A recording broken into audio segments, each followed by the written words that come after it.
ठीक हो गया। पहले ये जड़ा गठिया दर्द होएगा ये छोटे जोड़ों से शुरू होएगा। ठीक है जी। आस्ता आस्ता फिर सारे बड़े जोड़ों च फैल जाएगा क्योंकि खून के अंदर रतूबत ही नहीं होंगी है जी जोड़ों के अंदर लेस पैदा करे। तो इस वास्ते जोड़ खुशक हो जाते। सब्जियां के तौर पर असी गाजर खा लीए, गंगलू खा लीए, कद्दू गोरी लै लो 100 ग्राम, असगंध नगोरी 100 ग्राम, हाँ काली मिर्च 100 ग्राम। अस्सलाम वालेकुम जी हकीम साहब, की हाल चाल ने? वालेकुम अस्सलाम व रहमतुल्लाहि व बरकातुहू। और सारी खैर हकीम साहब? हाँ जी अल्हम्दुलिल्लाह सब शुक्र एहसान है। हकीम साहब अज सानू कोई जोड़ों के दर्दों के बारे कोई मालूमात दिओ, क्यों होंदा है जी, कोई घरेलू नुक्सा घरेलू इलाज इहदा की है या किवें किन्नियां किस्मां होंदियां इहदियां? अजी साहब जोड़ां दियां किस्मां ने मुख्तलिफ। मसलन कदी ते जोड़ पथरा जांदे ने, तिब्बी जबान जिन्होंने कह जांदे ने तहजुरुल मुफासिल।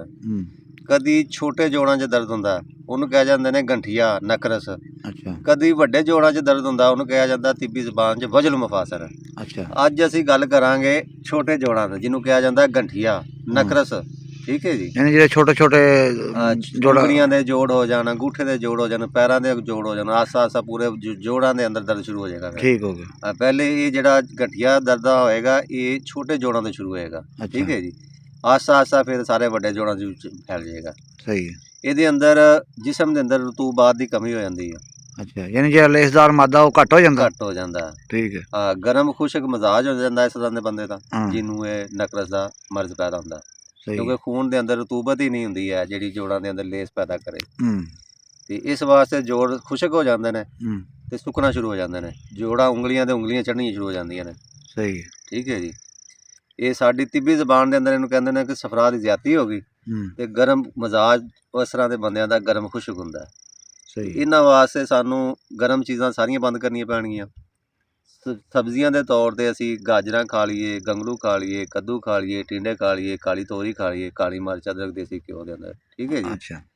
ਦਵਾਈ ਦੇ ਤੌਰ 'ਤੇ ਇਸ ਤਰ੍ਹਾਂ ਦੇ ਬੰਦੇ ਨੂੰ ਸਾਨੂੰ ਆਮ ਘਰੇਲੂ ਨੁਸਖਾ ਜਿਹੜਾ ਮਿਰਚ ਮਸਾਲੇ ਵਾਲਾ ਹੀ ਨੇ ਉਹ ਅਸਗੰਧ ਨਾਗੋਰੀ ਲੈ ਲਓ 100 ग्राम, असगंध नगोरी 100 ग्राम, हाँ काली मिर्च 100 ग्राम, काली मिर्च 100 ग्राम, ठीक है, सुंड 100 ग्राम। अच्छा, सुंड जी अदरक सुक्का हुंदा? हाँ जी अदरक सुक्का हुंदा 100 ग्राम ये लेना जी।